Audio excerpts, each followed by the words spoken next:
In the countdown to the new year and to episode 50, of course, we have a special episode for you.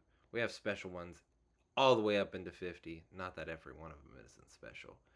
But episode 44, we have my homie, Mike Clampitt of Victims and No Metaphor Audio.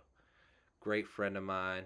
We talk about music, movies, video games, all kinds of fun stuff. And I can't wait for you to hear it. So let's check it out. Welcome, everybody, to the Mullins Over Music Podcast. You know who I am. If you don't, um, read the description. You'll find out. Um, I'm here with the one, the only, the homie, Mike from Victims.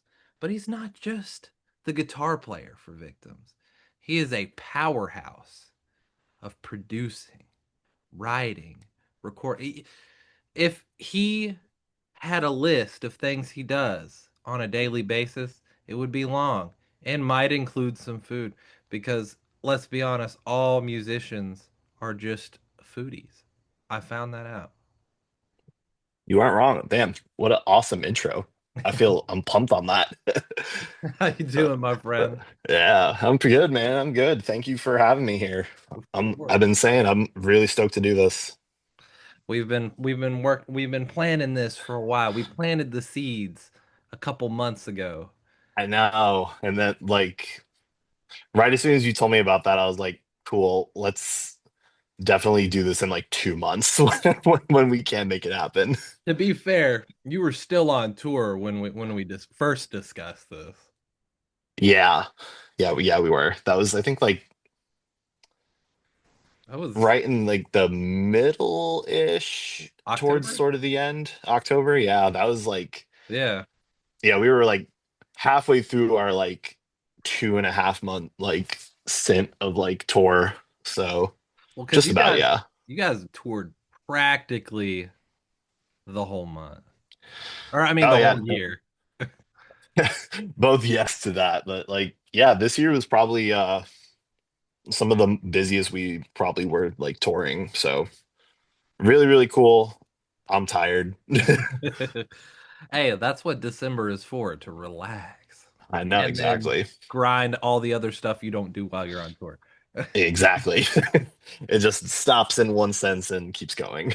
Oh yeah. Now we'll get into the touring of the year a little bit later. We'll discuss some of that. But first we got to start off with the two most important questions to start off the podcast. Let's The do it. fun fact question, which is what is a fun fact about yourself? Because you remember in middle school, elementary school, maybe even high school, they'd have you stand up and you go, "Hi, my name is," and Oh this is yeah. a fun fact about me. That was all in preparation for this podcast. They Oh didn't know God. it, you didn't know it, but I knew it somewhere. Oh man. All right. Well, I hope they're proud of me for that. Um, I'm finally ready for a good one. I guess a fun fact about me is I am just notoriously like amongst like all of like my friend group and just everyone that I'm like close with. I'm really good at quoting uh movies and TV shows I've seen, like word for word, like random fucking scenes or parts. Just I don't know why it just stuff like that just stays in my brain for like ever. Like even movies or stuff I saw one time when I was like 6 or 7, I'll remember like just random little tidbits of like just things. I'm like, no, no, like no one even, that's not even like a popular scene. Like, why do you know that? And I'm like, I don't know. Yeah. Dude, I'm sure we will definitely get into talking about movies and stuff in a little bit. Wonderful. Uh, Movies and music, they go hand in hand, man. Yeah, it's just two different it's all art, just different sensories of it, I guess. And they both start with M, so Ah, they do. go. And then Mike, oh my God. Yeah. And my MMM. last name Mullins. Man, there's Oh my M's going God. all over We the got the place. we got the quad M in this podcast. That's right. Well, our next question, of course, is I call it the funny question. Okay, my cat's. Thank you, Remy, for hitting a button. I don't even know what you did. And all about. Yeah. Okay, where were we? The funny question, or I think I'm going to change this a little bit. It's going to be called the random question now. I like that Oh, better okay, all right. because this is going to be completely off the wall. Hit me with it. Now, what hobbies do you want to develop that you don't already have? What is a hobby you've always wanted to do, but you just haven't done yet? Mhm. I've always wanted to get really good at drawing. Yeah.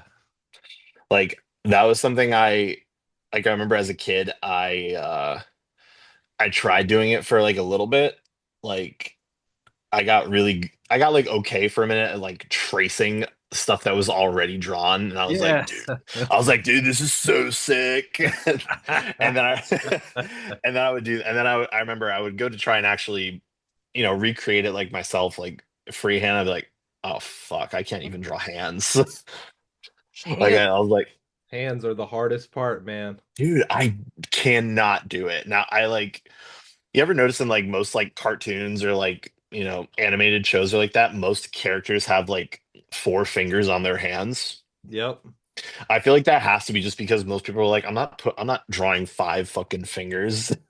Dude, it's hard enough to draw a nub, let alone fingers. You Yeah. gotta have something to pick it up with.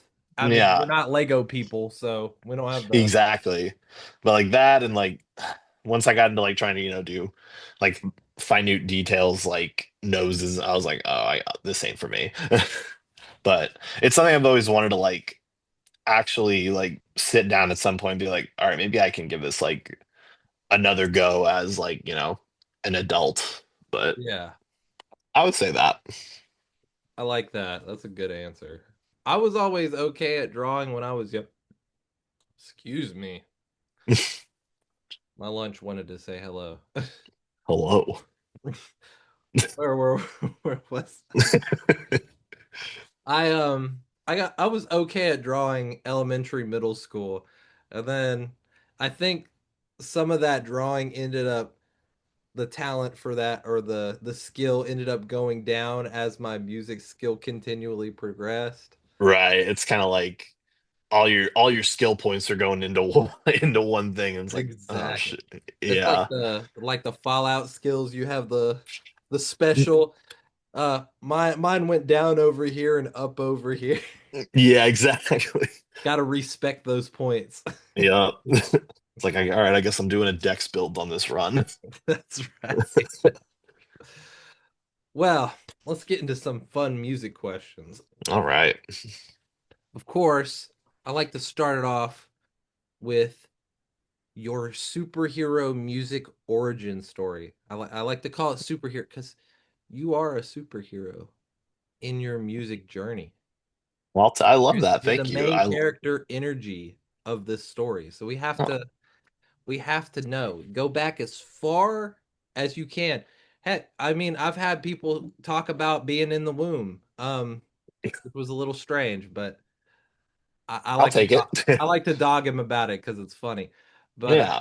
well, take us back as far as you can remember. Let's talk about like your first experience with music, what really got you into it, and how you came to be the Mike Okay. we know today. I actually love telling this story because it's just like a lot of people are just a lot of times a little like surprised by it. Yeah. But I'm gonna start it with the honestly the biggest like person I had to thank for like my musical journey, I think would probably one, it would probably be my dad for one. And two, it would be the guy who created Guitar Hero and Rock Band, Alex Rogopoulos. Yep. So when I was growing up, like, up until like the age of like 11, music was not really it honestly wasn't a really big part of my life. Like I was more into honestly, I played a lot of video games mostly. I honestly thought growing up I was either going to be like a video game developer or I don't know, at one point I wanted to be an astronomer and like a marine biologist and just random things like that. Like music was always just kind of like in the background. And I was like, oh yeah, cool. And like my dad always showed me like like classic rock bands growing up, like Led Zeppelin, Deep Purple, Judas Priest, like stuff like that. But then around the time I was 12, we got these new neighbors that moved in across the street from us from where I lived. And I remember their names are Gloria and Joe. And Gloria's son was Alex Rogopoulos, the guy who created Guitar Hero. And my dad became really good friends with them. And I remember he wanted me to go over like to their house one day when he was like, "Hey, Gloria's son and like his kids are there and they're playing this game that he created. It's called Rock Band." He's like, I was like, I don't want to go do that. Like like I was super like I wasn't a very like social kid, so I was just like, I don't want to do that. I'm not no, well, I'm gonna stay right here. He's like, no, you gotta come, you gotta check this out. I was like, fine, I'll come check it out. And I remember like I go in, I like, I'm being like the quiet kid who's like, they're like, here, you want to like try this out? And I'm like, okay, sure. And like, I get the little guitar thing, I put it on. I remember the very first song they played on it was Paranoid by Black Sabbath. Yeah. And literally from there, I was like, this is the coolest thing I've ever fucking experienced in my life. I remember I was there for like 4 or 5 hours. We were just sitting there playing all the songs like on the very first Rock Band. Yeah. And yeah, from there I just thought it was the coolest thing ever. And the guy literally like was like, "Do you want a copy of the game?"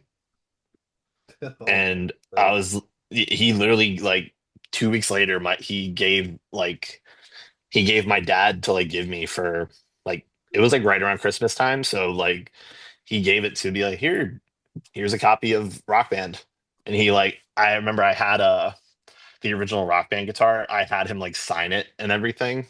that's cool. Yeah, and I don't know, that became like my prized possession. And from there, all I would do is I would just sit in my room and just play every song to like, expert mode and mastered it. And then I went back from there and got, Guitar Hero 3 and then like Guitar Hero 2 and like those that was all I did for like a year was just play those games. And then I had a lot of friends in middle school who got really into like playing real guitar and stuff Yeah. like that.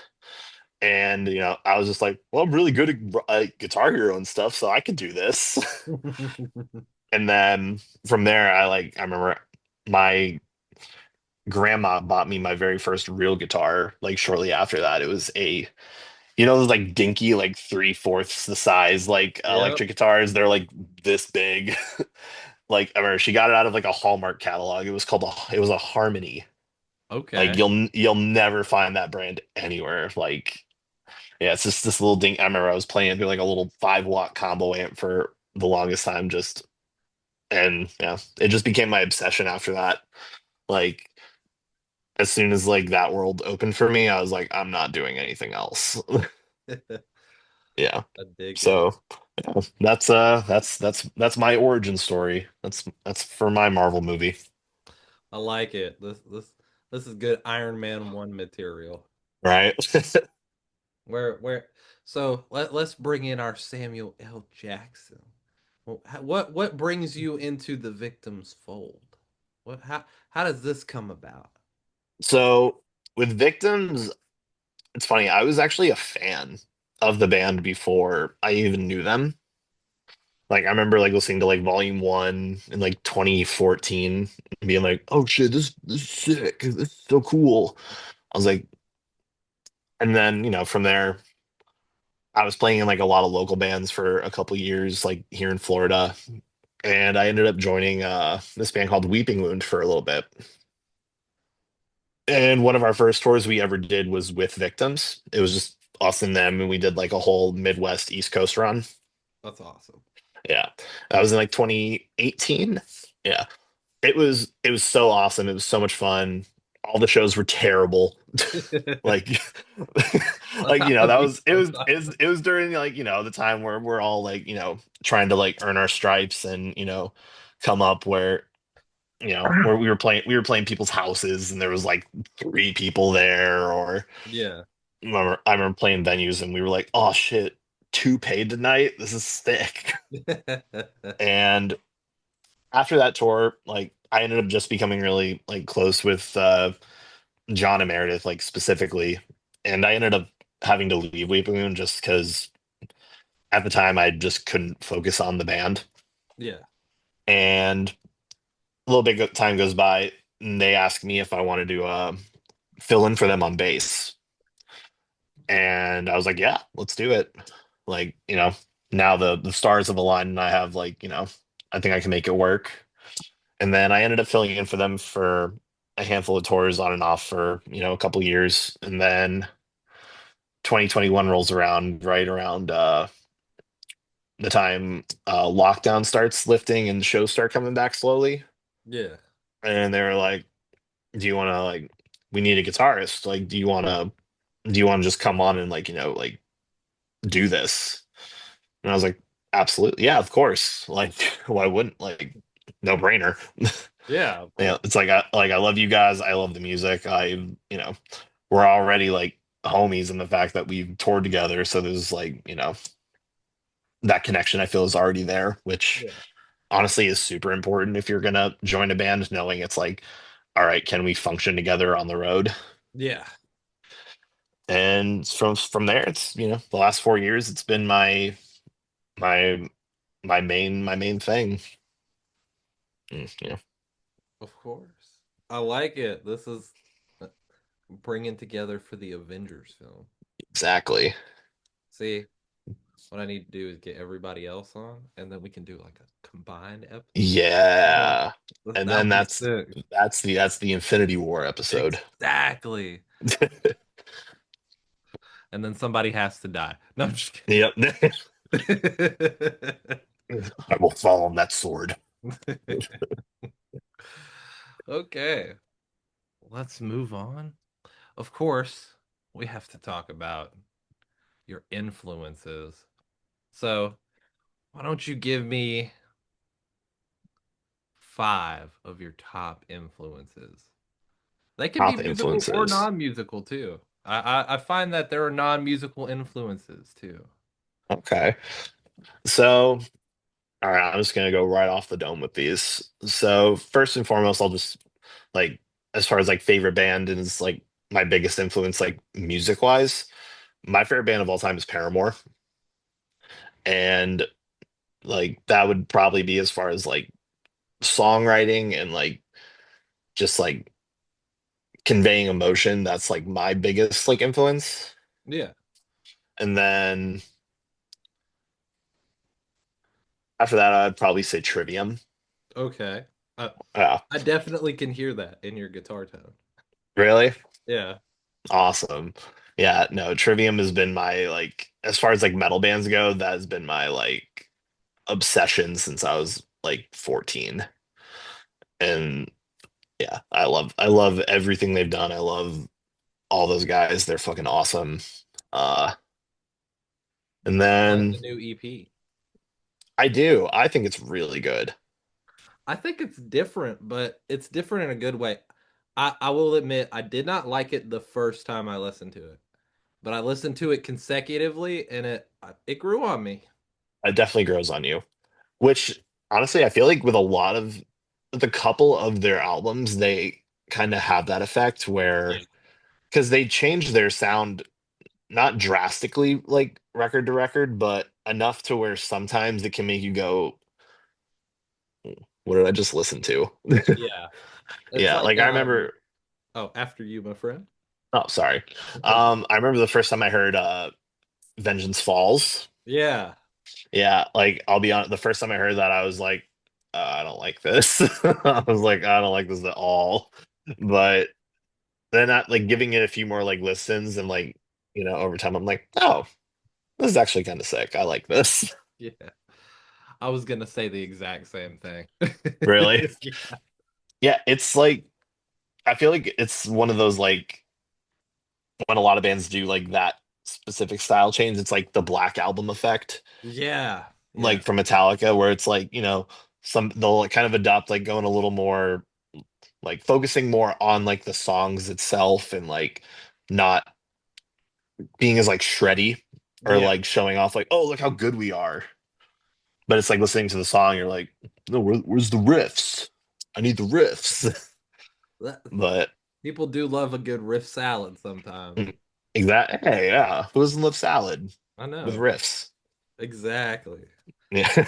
I feel like I had the same effect also for in the Court of the Dragons from What the Dead Men Say to hmm that transition. I was like, okay, okay. I see what they did there, and I was a little more like I can see what they're doing. Let me give this a few more listens, and I know I Right. like it. Yeah. And I don't know. They just always have that like effect on me where it's like I love they've always stayed so like true to what they are, Yeah. but they are not like afraid to be like, all right, let's do something like that, the fans would not like necessarily not want us to do, but not expect us to do. Yeah, And be like, who cares? We're gonna do it anyway. that's right. And I mean, Yeah. you can definitely see Matt Heafy's influences. Like you can see where he'll go and where he'll start that transition to a different kind of sound that's still Trivium but changes. When you watch his live streams, because the way he'll do certain things or way he'll write some random riff or some okay. Oh, silly. The way he'll write some random riff and you'll be like, okay, I can see that being on the next Trivium record for sure. Right. Like you see, you're like, he's like, all right, I gotta save that. Yeah. And he plays a lot of cool video games. So shout Also out to his true. Twitch page. Yeah.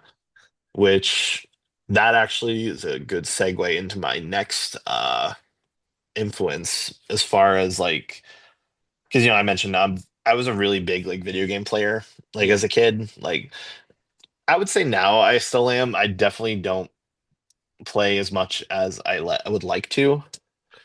Just like Same. yeah, this just it's hard to find the time now. It's like I'm like fuck, I'm 30. Like I just but like the my favorite game series of all time is well it's a toss between Final Fantasy and Kingdom Hearts, but I would Yeah. say the Kingdom Hearts soundtracks from like pretty much all the games has been like such an impactful like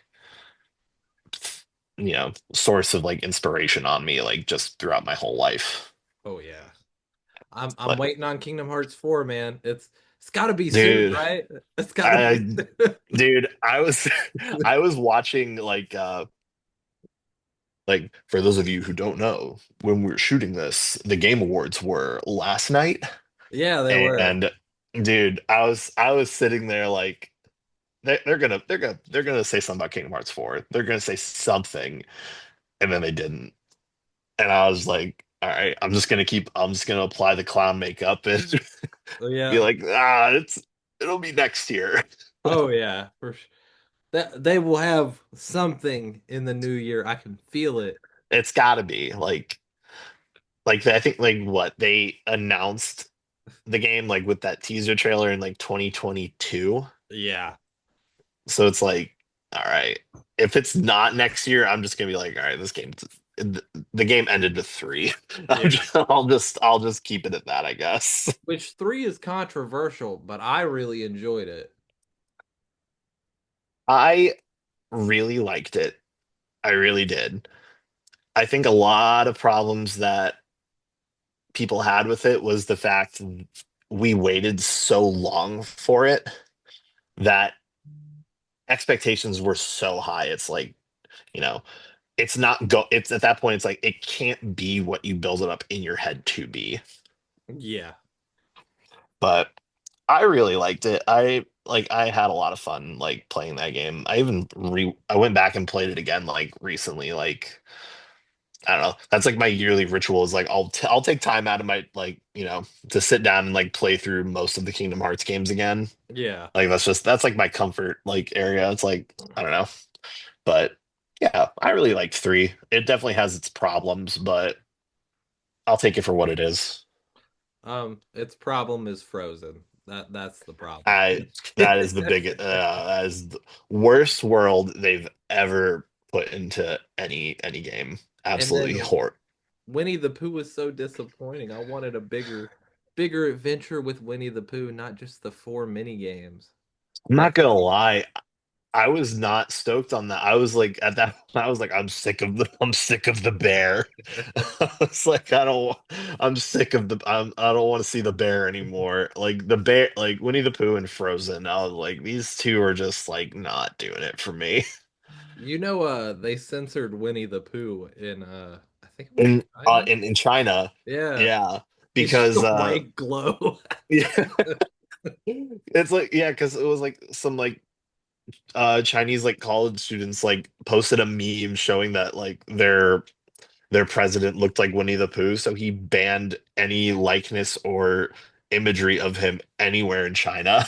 That was so unfortunate timing for them. I know. That's just But such a crazy thing. I think it's so like, all right, no one gets the bear now. honestly, funniest thing that happened to that video game though. Honestly. And Just then I I feel like instead of Remy being just the cooking section, we should have got more. You know what? They should have replaced Frozen with Ratatouille. That's my. or yeah, that, I would have been so fine with that. But I guess you Just can't do two worlds where you're a tiny thing. yeah, I guess that's fair.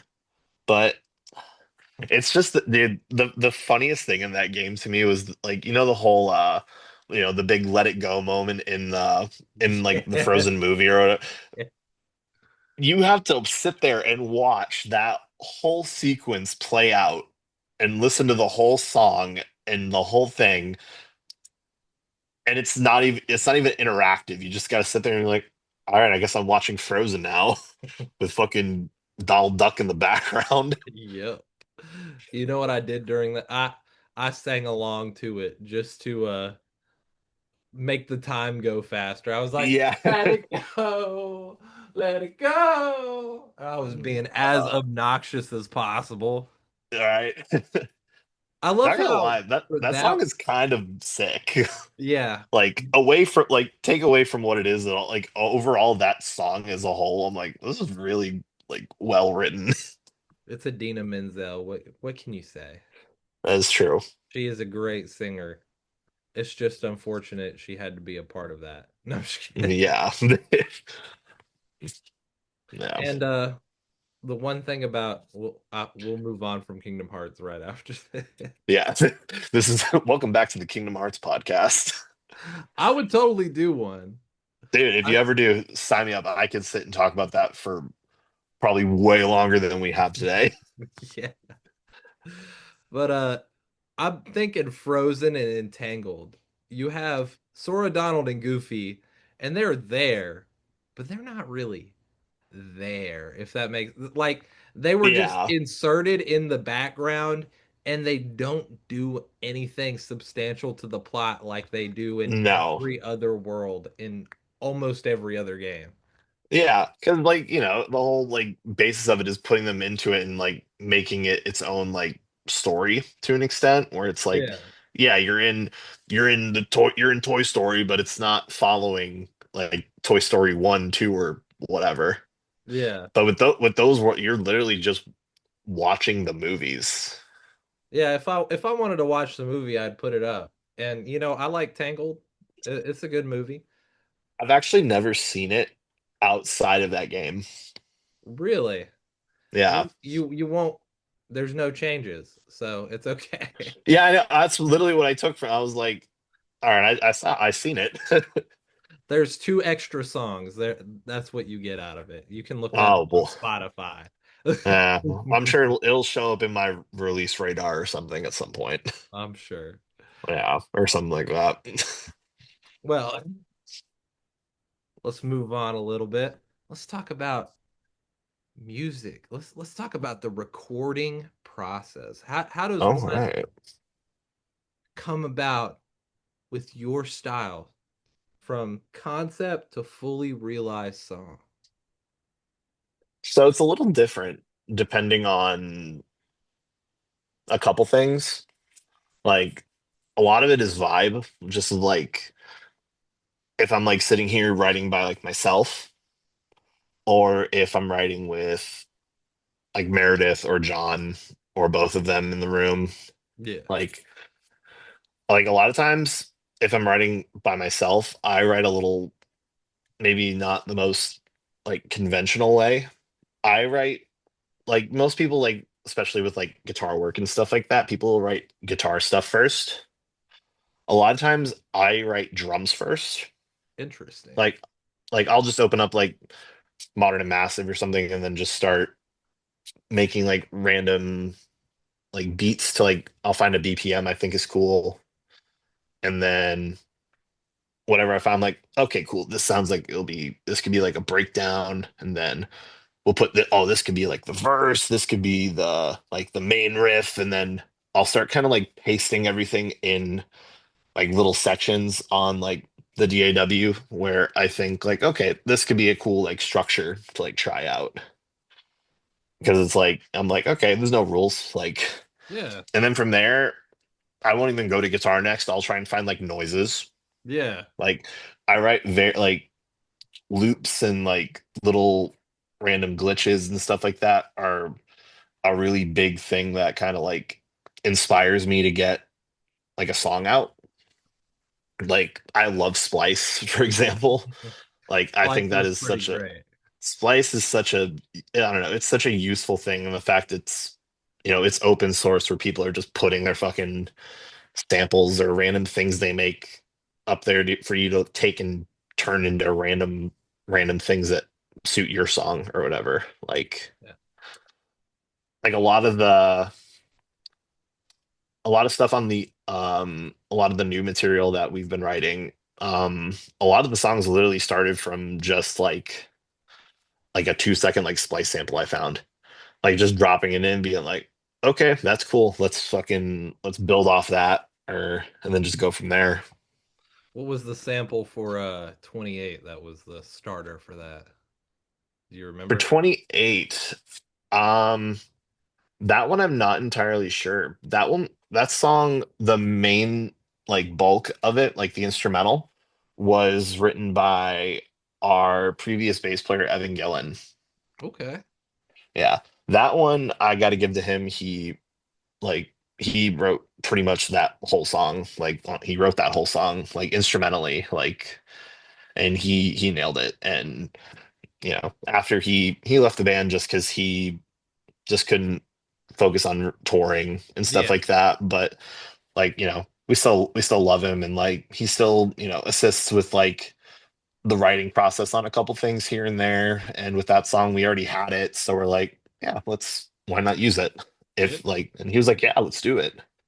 But I know with that song, he honestly, I think he wrote it really fast. Like that's something I really like about Evan as a writer is he just comes up with stuff like honestly a lot quicker than like I do, like at Yeah. least on my own.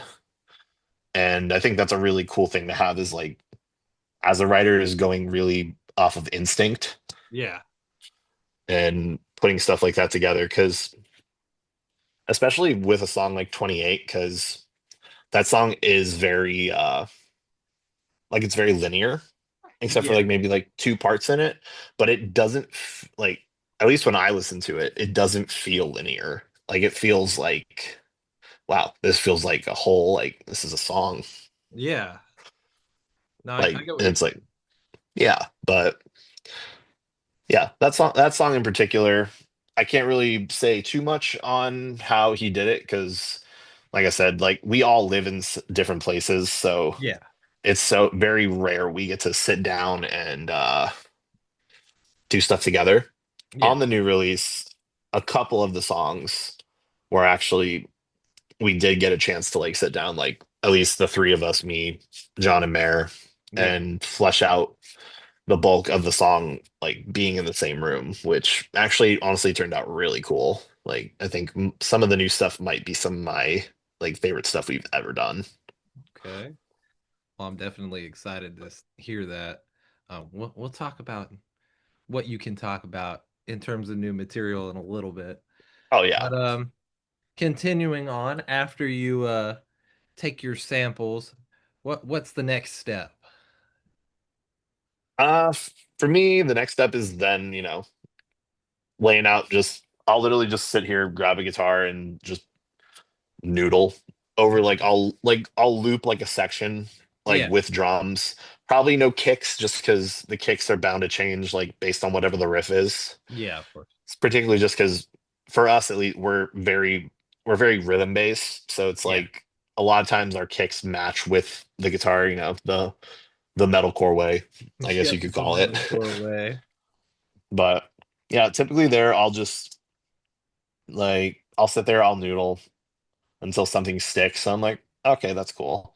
And then from there, just be like, what would the next thing be? What's a good like?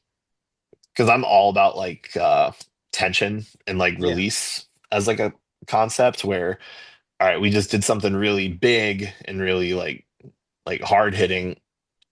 Probably the next thing I want to do is I want to go soft and do something a little more like, to counterbalance it a little bit because Yeah. I don't like to do the whole just, we're at 100 the whole time because Yeah. then I feel like if everything sounds big, nothing's big. Yeah. Absolutely.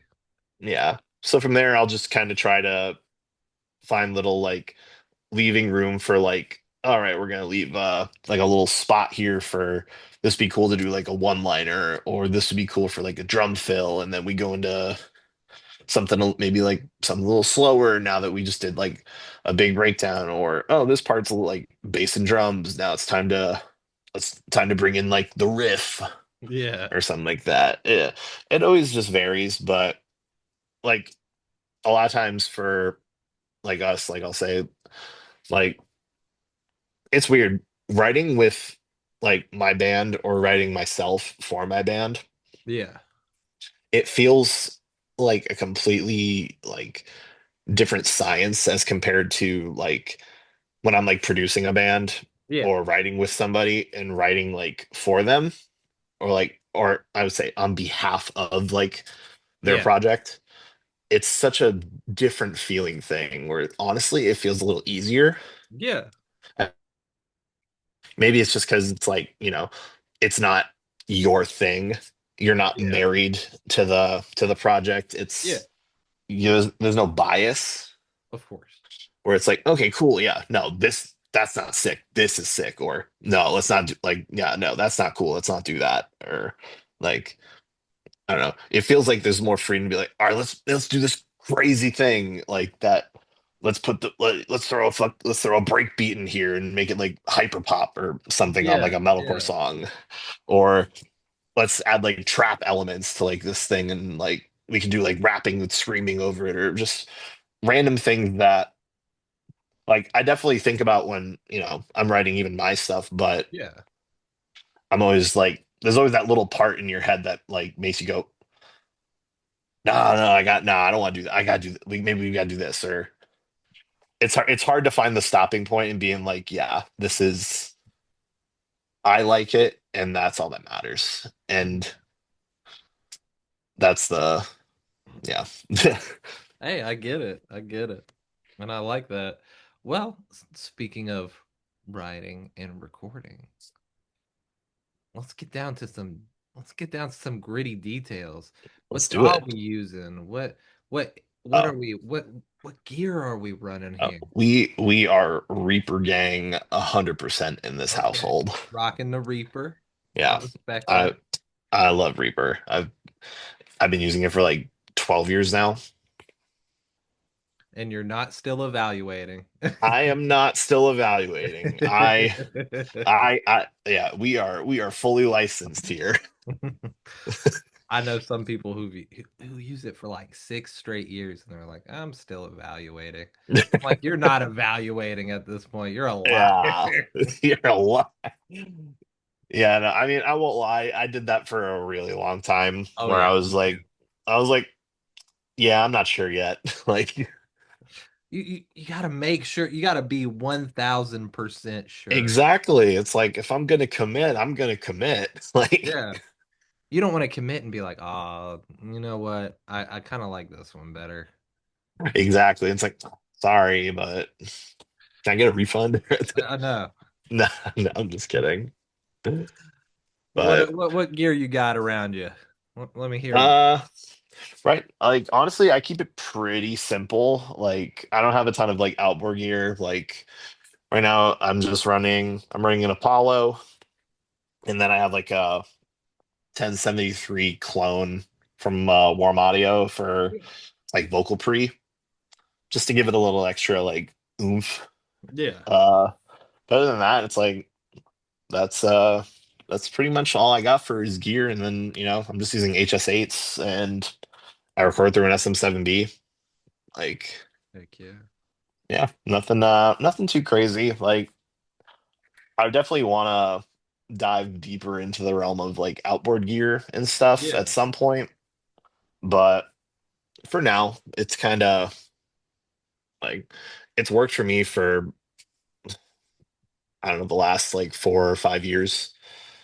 So, and Hey, on like so many plugins now, like especially like the universal audio stuff, as far as like yeah. emulating like real pieces of like gear, it's so close nowadays that like you can't even Practically don't tell. need Like, anything else but the input. exact right. It's like, I mean, I definitely want to get like I would love like a distressor or Yeah. like an 1176 and maybe like obviously like the classics, like stuff Yeah. like that. Like, but it's like because I remember like wanting that stuff so many years ago and being like, "Oh, I need it. I need Yeah. this to like be able to do this." But I think that's when like when you realize finally that it's like, "Oh shit, I don't need this. I just want this and I know why I want this." Like Yeah. to execute like the type of thing I want to do with it. That's when I feel like it's like, okay, now you're ready for Yeah. to do You're stuff ready like to get that. this now. Yeah. You weren't ready Because then. You're ready now. right. Because I know for so many, like, we all think at one point or another, like this piece of gear or this plugin or whatever is going to be the thing, like the missing piece for whatever you're doing, whether it's writing or mixing or recording, producing, et cetera, et cetera. That's gonna put you over that threshold and like level you up when it's really like the gear's not gonna do that. It's your Like, playing in your soul. exactly.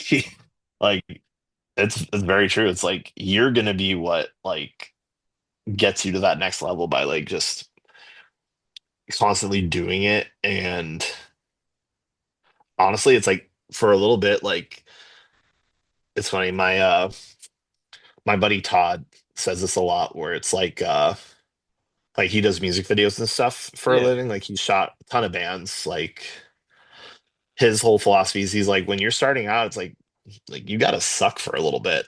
Yeah. Like, and not in the sense where it's like, oh, you have to just be bad, but you No, have be bad. to, No shit. yeah, no, you gotta suck. But it's like you have to be willing to like accept the fact that failure is going to be inevitable at one point or another, and it's going to happen, Oh yeah. and just be able to like, okay, like that wasn't my best. Now what can I do? I just got to try harder and figure out what can I do to be the next best version of myself from there, and Yeah. just constantly keep trying to outdo yourself until it's like you're the point where, oh shit, okay, I know what I'm doing, at least a little bit. You got to go through your own Karate Kid montage. Exactly. Start with Like the you wax on, wax off, and then eventually you win the championship. exactly. Like that is the way to do it. And And trust me, I've looked. There is no shortcut as to getting there. Like I'm still nowhere near where I want to be. And I feel like that's the best thing you can have is to not be where you want to be most of the time, Yeah, because then you get comfortable and then you don't really grow. absolutely. Well, since we're still kind of on the topic of gear, let's talk about your live gear. I want to hear what guitars you usually bring. What are you running it through? How, Okay. how do we get the mic sound? So to start it, I am running for guitars. I use both LTDs.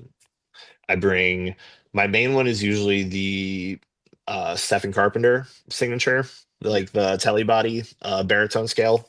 which looks amazing, by the way. I love that guitar. It plays so like it just sounds mean. It does. Yeah. The only thing I don't like about it is it's so heavy as far as weight. Yeah, yeah. Yeah. It sounds heavy as hell, but It's it feels it. that's where it gets its heavy sound from. Yeah. It's from being Exactly. I'm heavy. like, yeah, after like we'll be done, I'll just be like, "Oh, my neck."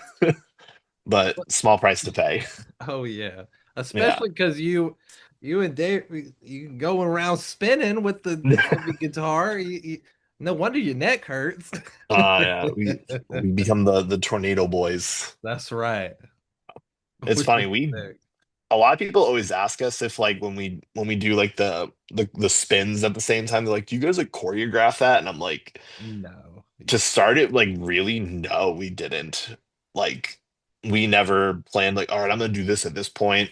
Like now we both obviously now that we've toured so much together and seen Mhm. it, we know when we're doing it at this Yeah. point, but going into it, like when he started playing with us, we were like, "Oh shit, you do that there too?" Dude, Yeah. it's a highlight of the show to see you both spinning at the same time. And it does look like it could be choreographed, but I know you guys feel that when you just feel when you're ready to hit that. Yeah, it just feels fun. I'm like, ooh, I might fall. That's But just me and back on jumping. feel that. But yeah, back on subject of gear. Yeah, I'm running the LTD and then my backup is the LTD Alex Wade, like the old one, like the red like strap body. Yeah. And then after that, I run the Shure GLX D16 tuner and wireless into a quad cortex, and that's it.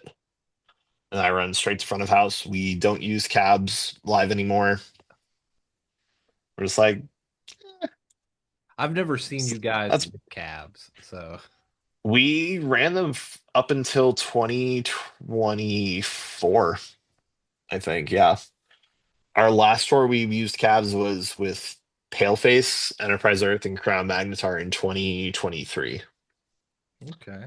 Yeah. And after that, we were just kind of like, My well, back. after, yeah, it was a mixture of that, and that was also the last time we didn't tour with in-ears live. Yeah. So when we made that switch, we kind of just figured, all right, let's make like what do we not like? What do we like? And I was like, if I'm not gonna hear the cab like in my ears, I'm like, let's just not bring it. Yeah, Like, absolutely. I totally get why some people still do, but it's just not for us. Yeah. I mean, Trivium went from cabs to the quad cortexes, and now they're back to cabs. So, Yeah. Yeah, maybe one day we'll go back to them. Sometimes I always think I'm like when I see bands like play with cabs still, like, and they sound crazy good. yeah. Like I'm like, yeah, maybe we could squeeze it in the trailer somewhere. But Be yeah, who honest, can knows? you? No, definitely not.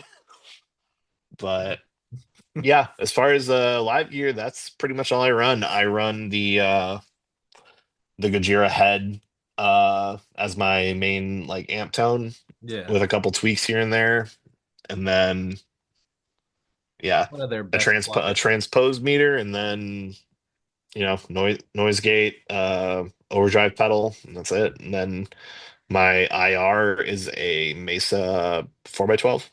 Okay. Do you run that into the computer for any changes? Nope, I do. That's the one thing I still haven't gravitated towards because I'm stubborn, Yeah. and I still like to have the pedal at my foot to Oh, I make know. the changes I can myself. see it for sure.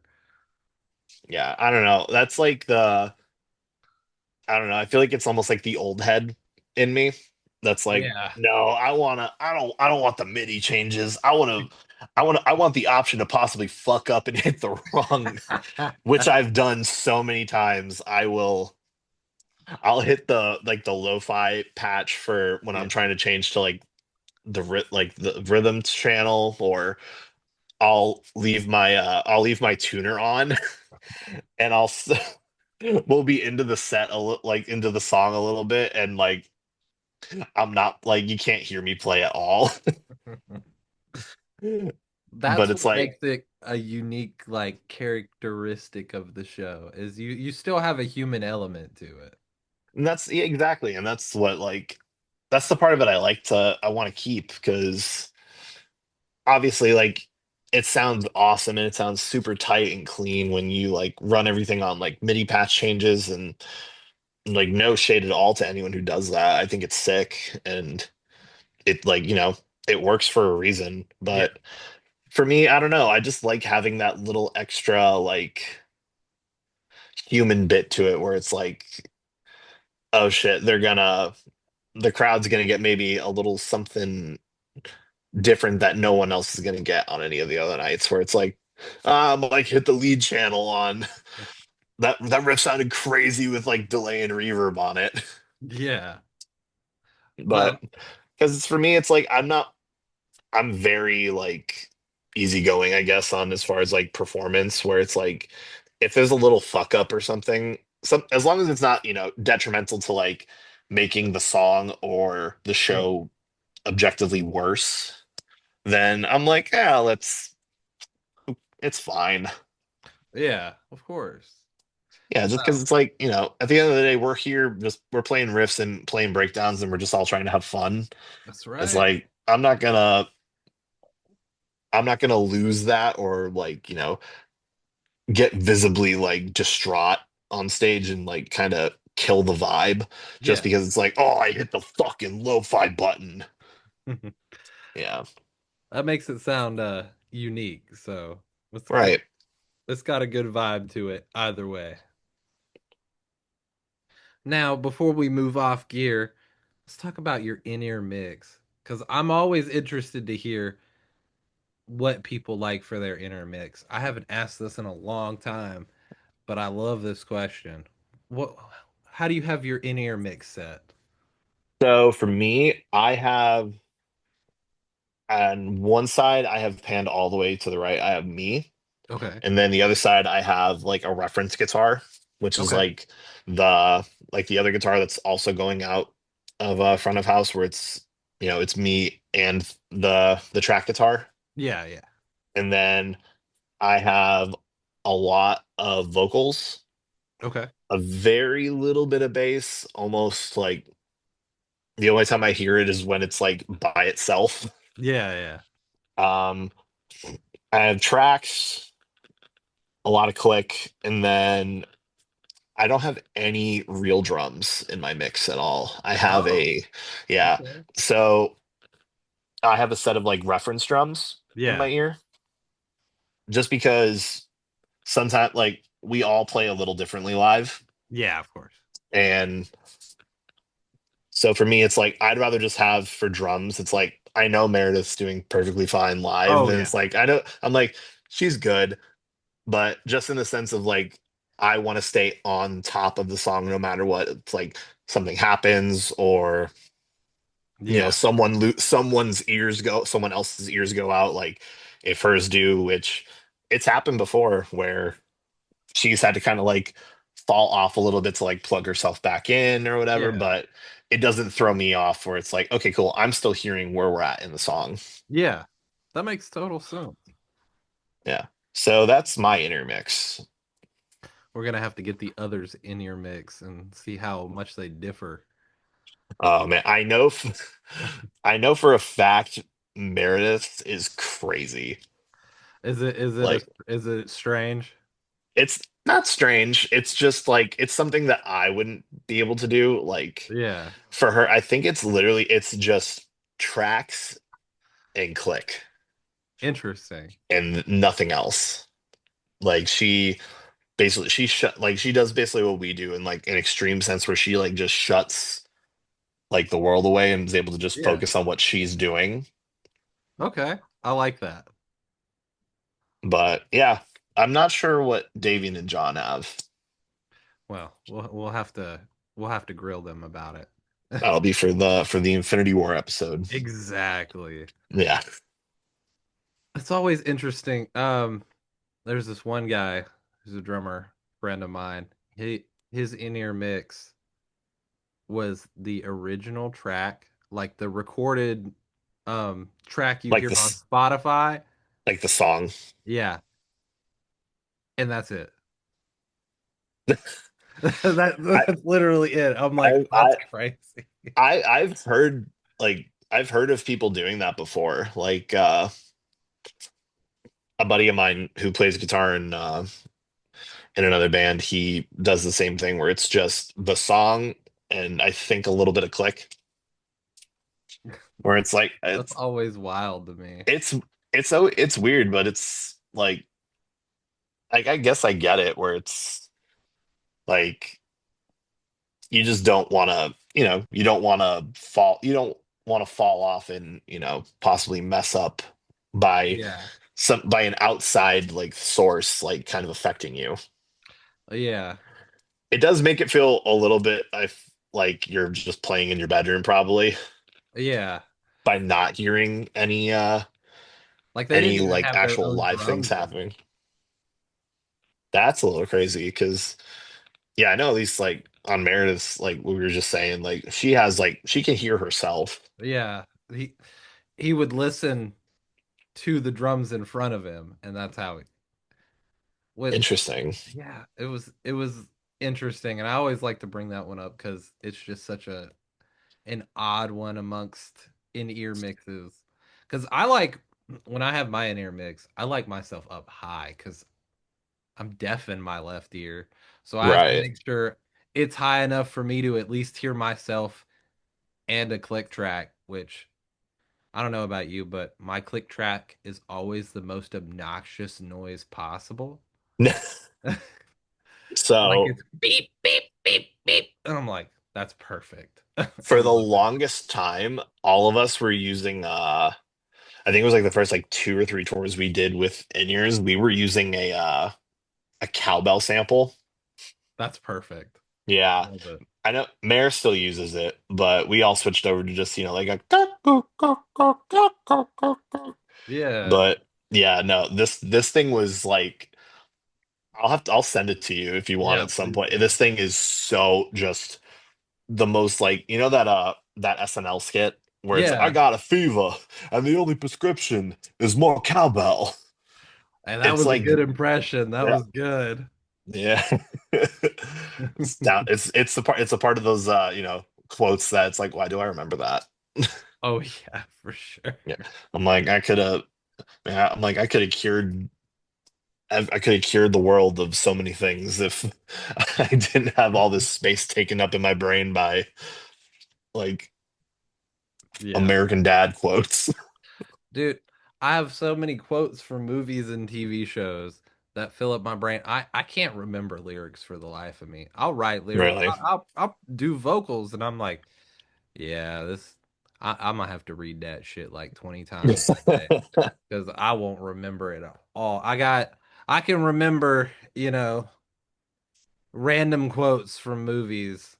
Like I could quote you half of the Grinch movie with Jim Carrey in it, Oh but my for the life God. of me, I couldn't tell you what the lyrics to some of like my favorite songs are, See, except I'm for one. what's the one? Through the Fire and the Flames by Dragon Force. Oh, dude. That's the Fuck only one yeah. I can remember.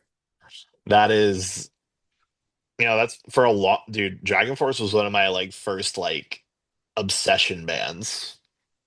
Yes. Yeah, so good. Like obviously, like sitting there trying to learn through the fire and flames, I'm like expert was, Yeah. that took a lot of time. But after that, dude, honestly, the first two uh Dragon Force records, bangers, Oh all yeah, bangers. for sure. Honestly, even the first four, I'm gonna go ahead and say first four. Like what was it called? Like Valley of the Damned, Sonic Firestorm, Yep. Inhuman Rampage, and Ultra Beatdown. That one. Yeah. So sick. I even like some of their newer stuff. I haven't heard it. I'm not gonna like after those albums, that's where I just stopped listening. I like to whenever they come out with new things, I like to at least listen to the singles off the record just cuz Herman Lee's a guitar. God. Yeah. I think he's beyond that too. Yeah. He's a No, guitar absolutely. titan, if you will. That that's a good nice Greek mythology pull. Thank you. You Yeah, can that was thank good. Hades too for that. Oh, absolutely, dude. That was another like random obsession I remember having as a kid was like being super into Greek mythology. Yeah. Dude, mythology's just so much fun. They got a lot of problems with each other, and that makes it Yeah, hilarious. exactly. It's like this is just I don't know. It's cool. Oh yeah. Yeah. Well, speaking of random movie quotes, we have to talk about your top five movies. I need them right here, right now. Oh boy, this is top five movies. Oh boy. I know it doesn't have to be in a particular order. I'll let it slide. You can they can all be number threes technically Yeah. because you can't decide which one's a two and a one. But I need five of them. Okay. I'm gonna go with. I'm gonna start with the first Insidious movie. Great choice. Yeah, that I remember that was like I remember watching that movie for the first time, and I was that genuinely like scared me. Like that was a very like I thought it was really good. Like kind of thought the movies kind of lost their way after Oh, that a little bit, they but definitely have a little bit. it literally just got progressively less and less scary. Is that because they got less scary or we got older?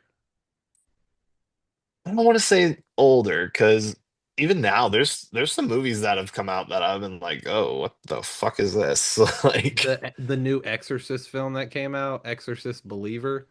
Oh, yeah, that one was creepy. that one was good.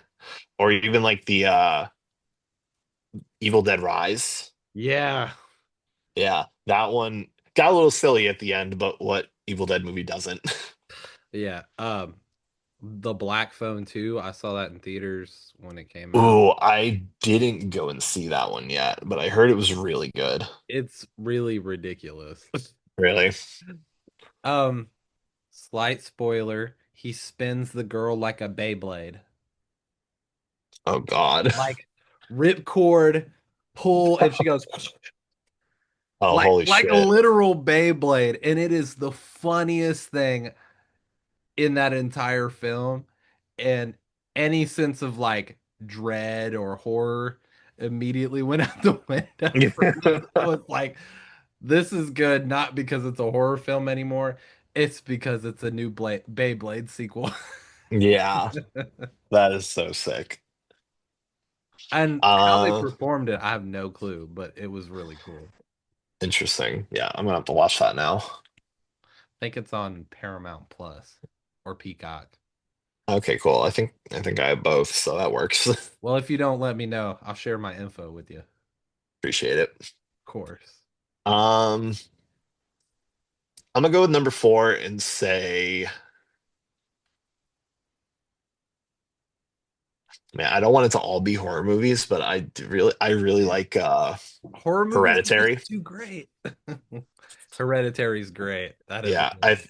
I think that is such a well fucking done movie, well shot, everything super super good. They don't I feel like that has a formula that is hard to replicate, and I feel like people who try to replicate it sometimes miss the mark. You totally like I don't know. There's some things that I feel just like like they can't be replicated, Yeah. and it's because it's like everything in that movie from like what it's about to like the setting to like the shots and like the the directive choices, everything in it like makes it what it is. And it's like if you take one thing out of that equation that's not that exact thing, you're just gonna get a like a just a sad copy of like what made that movie so great. Yeah. I mean, if you were to give a like direct comparison film, it would be by the same person, and it's Midsummer, Oh, which gives off exactly. a completely different vibe, Oh but yeah. has the same cinematography and like sense of Hmm. dread and everything that you really like from Hereditary. Right. Like, dude, the last like 20 minutes of Midsummer feels like Just a a like mind fuck. dude, it feels like a fever dream. I'm like, is this actually happening? Like watching, like I remember watching it the first time and it's all happening. I was just like, am I like did someone sneak me some like psychedelic or something? Like, am I high For right now? real. Like, what's happening? Whenever I think of Midsummer, I think of immediately Holy Roller by Spirit Box, their Oh music yeah. video they did, because that's clearly like some sort of comparison. Yeah, that I think that definitely had to be like an homage to it, or like to some extent, because I remember watching that the first time and I was like, one, I was like, well, this song's going to be huge. And two, I was like, this video is definitely like Midsummer influence, like Oh yeah. AF. Dude, I saw Spirit Box not last, was it last week? It was either last Tuesday or the Tuesday before. Oh Holy shit. Roller was the biggest song. It got the crowd the most hype. It was the biggest song by a long shot. Biggest That production is, wise too. Very oh, I red. believe it. Yeah, it's a very red song. Yeah. Like, yeah, song, like, I don't know if like you do this too, but like songs give off like colors to me. Yeah, yeah. Yeah, this is a very red song. Oh yeah. It, if you saw through the eyes of a bull when they see like the matador with the red cape, that that is what I think of when I think of that song. Mm, I feel that a lot. So, number 3, let's hear your number 3 movie. Number three, I'm gonna say The Dark Knight. Okay. Like That's a I good think one. yeah, I think it's a I think it's a very like a lot of people say that movie, but for good reason. Yeah, for Like I sure. think that movie set like the standard for like what like a superhero movie Should be. should be, like, and what any of them could be, Yes. like going after that. Because like if you really watch that movie, it's almost like I compare it a lot to like, like the newer like Matt Reeves the Batman, Yes. Which great where it's film, like, by the way. oh, super, super good. But it's like those movies aren't superhero movies. They're like noir films Yeah. that just happen to have Batman in it almost. Yes, that's exactly what I've always thought. Yeah, like yeah, just such a super good movie. Like fucking like, Heath Ledger, amazing performance, like final performance before he passed away. So he was in so many good films. Yeah, like seriously. Like, What was that one you know, film he was in where he's a knight? Is it Night and Day or something like that? I think so. It is not. That is Tom Cruise. My, That is Tom Cruise. hold on, I got this. Yeah, Night movie they're with like the same guy. yeah, they look they're both white. It's, Yeah. it's a Knight's Tale. Man, I was Oh, wrong. he had night in the name. Yeah, one word. Yeah, close enough. But yeah, that film, that's my favorite Heath Ledger film, is that film. Really. And then Paul Bettany's in there and becomes Vision later. Yeah, no, that's crazy. Like, I think most of those people went on to be in superhero films in one way or another. yeah. And then Number two. number two, I think I'm gonna ride on the superhero train because for me it's fine. I'm not a very big movie watcher as far Yeah, as like multiple different types. Like I have like a lot of comfort movies, and that's of usually course. where I like reside. And with two, I'm gonna say Infinity War. I had a feeling you were going to say that. And, Yeah. it's out of Infinity War and Endgame, Infinity War is like significantly better. It's just so like it's so fun and It's it's hard so to cool. follow up. Exactly. And it's like, I don't know, I love world building and I love especially like in video games, like especially like things like Kingdom Hearts and stuff like that, where Yeah. it's like all these little like, other like movies and titles and all these things are building up into like this big moment where all of these like characters are like, coming together on the screen for like something you've been like waiting for like 10 plus years like at that point when it Yep. first came out. Like I don't know, I think that stuff's super cool. And yeah, I really liked that movie a lot, and I like had a lot of fun watching it. And it's one of those ones like I put it on all the time as like background like noise, Yeah. like especially with, like if I'm sitting here like writing or whatever and I just need something to be like, all right, something's on in the background. I'm not going to lie. I've been putting Love is Blind on in the background. I have not watched that show since the first season. It gets so much worse. Oh, does it? So I started with season 9 and now I'm There, watching season 1. One I is didn't even know they significantly were on better. season 9. Dude, not only do they have season 9, they have Love is Blind UK, Love is Blind Italy. I think they have Love is Blind like, or did have Love is Blind like Russia. So they expanded. What the hell? And it just it's not necessarily the production quality that goes down because it gets better. It's the quality of people go down. That I believe. Because it's like the people that go on that show, it's like, They know they're getting Instagram followers, they're getting hmm TikTok followers, they're getting clout. So clearly some of them are there for just the clout and not to actually find love how it's supposed to be on a right. television show. Yeah, that is, yeah, I remember for a long time, like my roommates, like a couple years ago, were very adamant on watching those shows like nonstop, like Love is Blind or like 90 Day Fiance Yeah. and stuff like that. Like so for a while, like I remember those shows were always on in like my house. And they're And so bad, but you can't help but like, yeah, it's like what? It's like a car crash. It's like I'm like I don't want to look at it, but I can't look away. yes, And then before exactly. I know it, I'm like I'm invested in these people, and I'm I'm like, like I need to know what happens. I like this season. I was like, I feel bad for the guy Jordan because he he and the girl break up, and then she ends up. She's like, I don't think I'm prepared to be a stepmom or even a mom. And then 2 months later, she's pregnant after they break up. Jesus Christ. I was like, I don't know how much of that was really true or how much you were just playing that up for the camera. Honestly, like I feel like it's got to be like a 70-30 split Yeah, of like it's probably mostly real, but it's like they're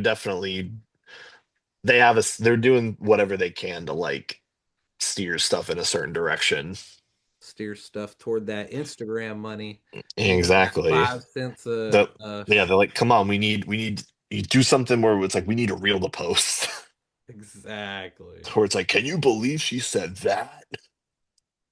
Dude, and the Love is Blind Reddit page is just so Oh, I hilarious. can't imagine. They roast the shit out of everyone, and it's hilarious. Man, that's I'm gonna have to look at that. Dude, you can spend 10 minutes scrolling through it and you'll laugh out loud at least 10 times, like once every minute. Oh, that's awesome. It's a journey, if you will. That So is fair. we've got four movies now. Yes. Let's hit that last All right. one. The last one. Again, none of these are in particular order because No, if of you course. ask me what my favorite movie ever would be, I'd be like, Yeah, I'm like that. um, I would say Donnie Darko. That's a good one. That Yeah. is a good one to finish out the list. Yeah. I remember like watching that as a kid for the first time. That was like my first movie that was, like that as a kid. I remember watching it. I had to watch it like three times before I was like, I don't know what happened. But even now, I'm always like, where I'm like, what really did happen? But I don't That's know. I love that movie. I love the way it's shot. I think it's very like, honestly, a little before its time in a way. Yeah, it I feel like it's become more of a cult classic than it was No, popular at definitely. the time. Like, yeah, because at the time, it's like I remember that movie was everyone was like, either what is that or that sucked. Yeah. Yeah, because they were like, who, like, what even is this? Do you think do you think they should ever do a Donnie Darko remake? I'm gonna say a hard no. And here's why. With remakes, I feel like if you can't make what's there better as far as like the story, Yeah. there's no point in doing it. Like, there are some things, I mean, unless it's like terribly shot, like visually or like audibly or something like that, Yeah. sure. But most of the time, I feel like with movies being remade, it's just being remade for the sake of, oh, look, it looks so much cooler now. Or when it's really not like, it's not making the story any better. And No. honestly, you're kind of like devaluing the story that's there by just putting like a fresh, like, coat of bad paint over it. Yeah. I feel like 90% of remakes should never be made in the first place. And No, that 100%. you can first off, you can upscale movies. That's an option Exactly. now. And then secondly, there's so many good movies like premise wise or plot wise that were just products of their time. Like, let's be honest, Treasure Planet is a fantastic film, Oh, fantastically drawn so and good. everything. Probably the one of the most underrated like Disney movies like of all time, along with Exactly. like Atlantis. But you know what would be great if they these live action remakes that they do of all these other films like Beauty and the Beast and stuff, that's unnecessary. Remake those live action because Yeah, those films didn't get the love they deserved then, not at all. and And it's I like feel like it's honestly, great now. those movies I think would look so good in like live action or even because here's the thing, if they remade it with like the modern day like animation style, That would be bad. hard no, No. hard pass. Like it would have to be live action. If it looks like Elio, that newest film, or Zootopia, I don't Oh know. yeah. Mm-mm. No, I I gotta do have not. that straight, real face live action. Tom Holland could play one of the main characters in those films, and I would I could accept it. totally see that. I would I'd be so accept okay with that. I would have no complaints. But like, I don't want more remake like the Lilo and Stitch remake. I didn't even see it, and I didn't I either. I knew I was like, that's just who. No one asked for that. No, they didn't. It's crazy that they even thought that that would be a good idea. And they're making two more already. Why? Because It's just, the first one did really well for some reason. I mean, I'm sure it's like, it's a lot of like, people Nostalgia want dating. nostalgia baiting, and a lot of the people from that grew up in that time have kids now, so they're all gonna be like, look, come look at the stuff I liked when I was a kid, Yeah. because it's more accessible to you than trying to get your kid to watch like a show from like 2002 Yeah, where they're gonna be like, that's old. for sure. And Yeah. then they're doing a live action Moana remake coming out this year, right? Or this coming year, right? Yeah, That film's I not saw even that. 5 years old. I know. I Or was like, maybe it is. I think I've looked this up before. Moana release date. It came out in 2016, so it's 9 years old. But the that's sequel just came out a year or like two ago. literally like a year or two ago or something like that. We don't need this. We don't need more Dwayne The Rock Johnson. I love him Ex- to death. no, like No. I need a break. I don't it's also I don't need any of that. It's like, what is that doing to, like, what is it doing? Nothing. It's like a shot for Yeah. shot. It's a shot for shot remake in live Yeah, action. that's just like I don't know, to me I'm like, that's like slop. That Yeah, it's Yeah, it's like drivel that they put out for you're just money. getting spoon fed by like, here you go, you'll eat it. Like, you love this. Like, this thing you already have seen. It's It's like, got Dwayne The Rock Johnson in it. There you go. don't you want this? You love this. You like his bald head. Exactly. That's Like, not bald in the Moana film, I would like to mention. I probably would have liked it more if it was. I know. Well, I mean, in the song, he does say the hair, the bod. So if Uh, he could say I the mean, head. the head, yeah, that exactly. Well, what, Like, see, we should be writers for Disney. honestly, that's we got to figure something out. We got to get in there. Exactly. Oh, and did you hear that they're doing another sequel to Jumanji? Another one with the same four people: Who is Karen who Gillan, is Kevin Hart, Jack Black, Dwayne The Rock Johnson. hasn't there been Another film. like there's been like 12 of them or something. There's been an unnecessary amount of those movies, right? Yes. Yeah, It's no, no, I not remember watching it was like the first one that ever came out with like Robin Williams in it. I think that's it a good was. one. I remember watching that as a kid and I was like, that's great. This is awesome. This is cool. I'm done. It's And over. then Zathura, which was It's technically a a semi-sequel. underrated movie, like Jumanji in space, basically, but it was Yeah. sick.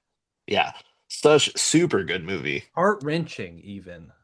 Yes, I think that movie came out around the same time as like a lot of those like Bridge to Terabithia Yep. like movies. Like it was a weird, like, I don't know what Josh style to Hutcherson call was it. in all of them. Yeah, Little kid but Josh Hutcherson grows up, plays in Hunger Games, and then that's the last we see of him. wasn't he the guy in like the Five Nights at Freddy's movie? Oh yeah, that's right. He is in those That films. is it. Okay. Another movie I was like, I'm sorry, I don't. Why was that made? So the first one was okay. I watched it. It was okay. It was not great. It wasn't bad. It was mid. I, it might just be because I never played any of the games, but I like kind of understood like what the lore was Yeah. before like watching that movie. And I remember just watching it, I was just like, that certainly was a movie. Yeah. Like, that certainly was 110 minutes of time. No, Like, no, you're absolutely right. yeah. I'll say it wasn't like horrible, but for me, I was like, I don't get it. I So had to when I get saw my that, brother to explain all of it to me because he's like big yeah, on the lore, and I'm like, so what the hell just happened? What is this thing and why is that there? He's like, well, the bite of 87. I'm like, what? I'm like, who? The what?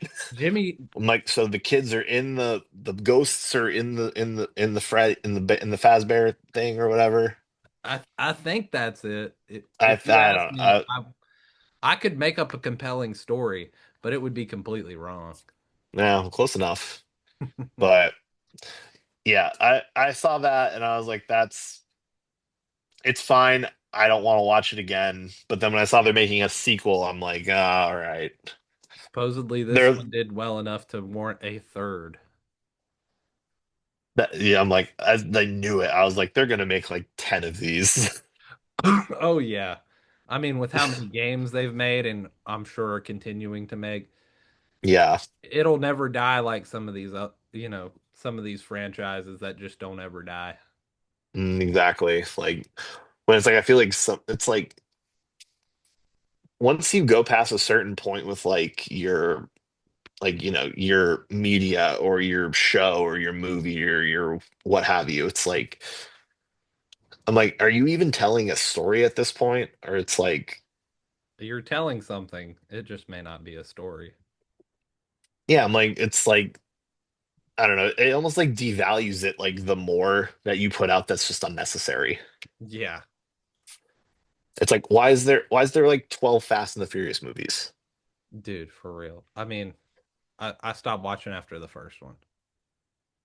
The first, okay, I remember like I had I had like some friends like years ago that were very passionate about the Fast and the Furious movies. Yeah. And I think at the time there was like 8 of them. And we sat down and I sat with them and I watched all of them. Oh And my. I was like, these movies are progressively just getting so much more and farther away from themselves. Like the first like 3 movies, it's about like street racing and like all that type of stuff. And I'm like, okay, I get it. It's like Paul Walker's saying some goofy one-liners here and there, like great. He was a But then as it goofy keeps one-liner. right. But as it keeps going, I'm like, these are like Ocean's like 11 movies now. Like I Dude, don't for real. And we already have Ocean's 11. We don't need Ocean's exact 11 with cars. yeah, like I don't no one asked for this. Again, it's like these are things that's like no one's asking for these. And at this point, you can almost guess what's going to be in every film after this. Oh, It's totally. cars, some sort of Ocean's 11 shenanigans that are over the top, And explosions, family. and family. That's right. Yeah. Vin That's Diesel. that is all you need. The four like the those are their 4 Infinity Stones. Cars, explosions, and family. Yep. That's what makes up a Fast and Furious film. We've wrote an Yeah. entire franchise in 5 seconds. Yeah. Damn. Look at us. I know. See, we got to get these people start hiring us to write I these know, fantastic honestly. films. I can Send write 12 fantastic or Fast and Furious films. I think you're supposed to say 12 Fantastic Four I films. mean, I could I was like, probably do that too, but they would get yeah. progressed. They'd become like the Fast and Furious films. It ends with like, yeah, Pedro Pascal and Joseph Quinn in like a car with Vin Diesel, Yep, exactly. like We'll have Vin driving Diesel into in it. Galactus. It'll be a crossover film. Yeah. Fast and fantastic. Fast, dude. Dude, you just struck gold there. I know. This is gonna be the Yeah, number one film send of the this into decade. the studios. Send Oh this yeah. just yeah, when this is done, just ship it over there. We'll clip this, we'll send it over, and we'll get a Yeah. huge deal. Yeah. Send this to the what are the guys' names who made Stranger Things? The Duffer The Duff Brothers. yeah, send this to the Duffer Brothers. Be like, yo, I got the next blockbuster here for you. Yeah, we just throw them on there. Maybe we throw in Dwayne the Rock Johnson for fun. Yeah. We have a hit box office slop film. No Dude, shit. box office slot film. That is all right. The next demo I write is going to be called box office slot film. I love it.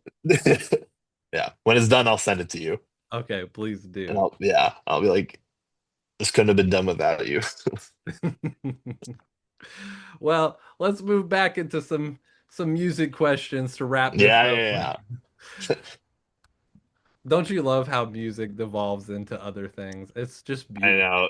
It just slowly segues into a spider web. That's right. So, let's talk about new music and new upcoming events for you and victims So at this very moment, that you I can can't share. touch. I Yeah. can't touch on too much at the moment, but I will say um, we are currently sitting on what I personally think is our best material to date. I think we've got some really, really cool songs that we've put together, and I can't wait for everybody to hear it. And I can't say the exact day or time when you'll hear it, but I will say it is going to be very, very, very, very, very, very, very soon. It'll be before GTA 6 is what you're saying. Oh, 100%. It'll be before GTA 6 and Kingdom Hearts 4. Oh yeah, for sure. But no, That's how you measured time. Is is GTA 6 going to be out before then or after that? exactly. Yeah. That's literally my go-to with that or Kingdom Hearts is like how I base time. Oh yeah, if I don't know the date, I just think, is this before GTA 6? Yes, I know what day it is. Now, okay. All right, cool, perfect. But yeah, I would say definitely the first quarter of next year. I like There's it. going to be some really cool stuff coming out. And then yeah, next year is looking to be like a very busy time for us. Of We course. got some really cool things. It's funny. We're at the moment where it's like, oh, fuck, I want to say so much, but I know I can't yet. Of course. Of course. But I can allude to very, very, very soon. Okay, I've got one question that I think you can answer. Will One 28 answer. stay a single or will it possibly be with other songs on a It thing? is it is one piece of a collection of songs. Okay, cool. That is all I needed to know. Because, Yes, we are, there are some songs that, people will put out and then they'll stay singles forever. which we are notorious for doing. Yes, you Yeah. are. Yeah, we yeah, it's one of those things that's never like it's never intentional. Like when No, we go into and we put them out, it always just ends up being like, oh, well, this song does not fit with the anything record. we're exactly like I know we put out the Dearly Beloved. Like I don't know if you know that song Yeah. a couple years ago. And shortly after that, the Hurt collection came out. And yeah, I think a big reason we didn't include that is just because the vibes, it was just so, it didn't, if we put it on, like, if we put it on the record, it would have felt like the odd cousin Yeah. of the songs, where it's like, I don't know. We always look at like the releases we do and like the albums we make, where it's like, they're not necessarily telling like a narrative or a story or anything like that, but the vibe and like the feeling that the songs like convey has to kind of fit into like that same like cupboard. Yeah. No, I get what you're saying. They're uh Yeah. they're not necessarily the same ingredient, but they are part of the family. Right. You Like would same recipe book. Yeah. It's Yeah. like different spices, but they all go on the spice rack. They're just can be vastly different. Yes, exactly. Like Ooh, a now we're talking about star food. anise and a cayenne pepper. Ooh, okay, all right. I see the vision there. Yeah. But yes, 28 is just one piece of a lot more, Okay. which I will Put it also on the say spice rack. we are, yeah, we are fully completed on the like recording mixing process Yeah. of whatever this said thing is. Who knows? But I Yeah. will say it is done, and we are just kind of we're in the prep stages of execution. Yeah. Well, I know me and everyone is excited to see what's next with that.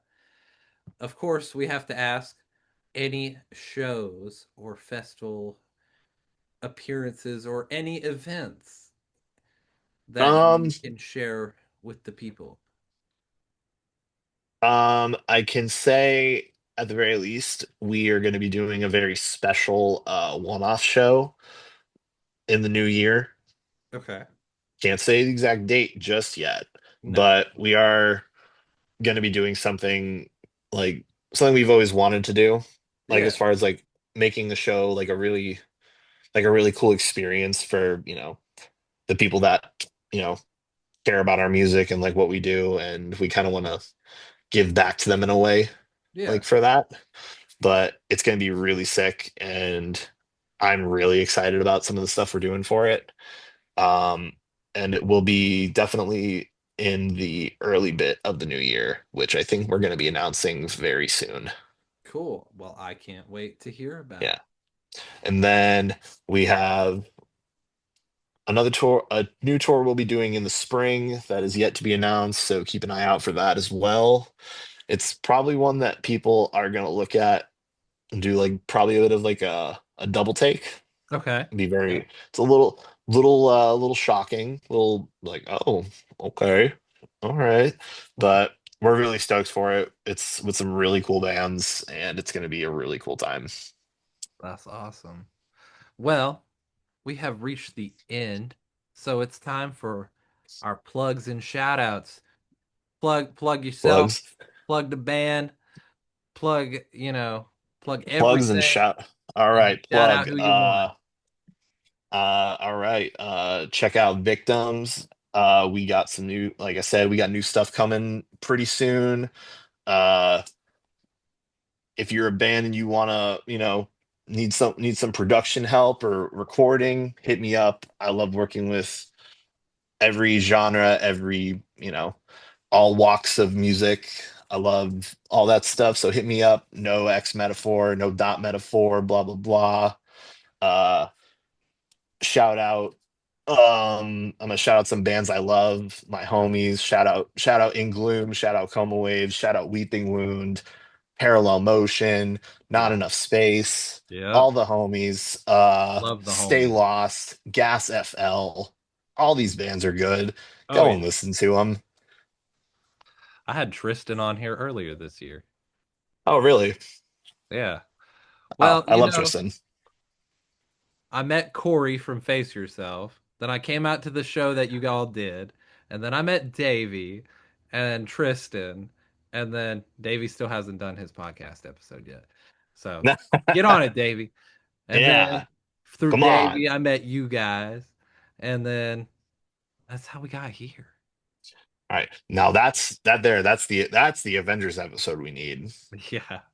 Yeah. Once everyone does theirs, we all got to come back and do the big table meeting. Yes. A big round table discussion, good 2 hours of Exactly. fun and Not questions. love it. I like that. Wherever that is, I'm there. Sounds great to me.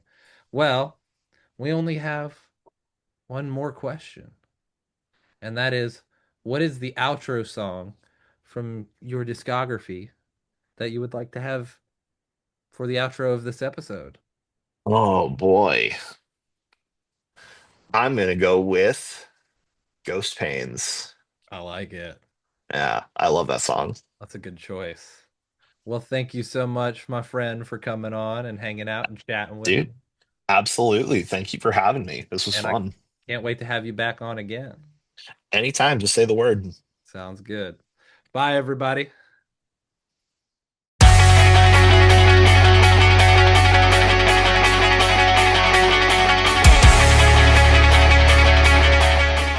This has been Mullins Over Music Podcast, episode 44. Host, producer, and editor, Austin Mullins. Special thanks to guest Mike Clampitt of Victims and No Metaphor Audio. The song title for the closing song is Ghost Pains by Victims. Check out Mike at No Metaphor on the socials, Victims at VictimsIL for upcoming news about their new things that they have going on. For your producing and writing needs, hit Mike up on his socials, and he'll be glad to work something out. Thanks to Mike for being a homie and coming on to chat. Had a great time, and I can't wait to do it again. And finally, special thanks to viewers like you. Thank you. Until next time.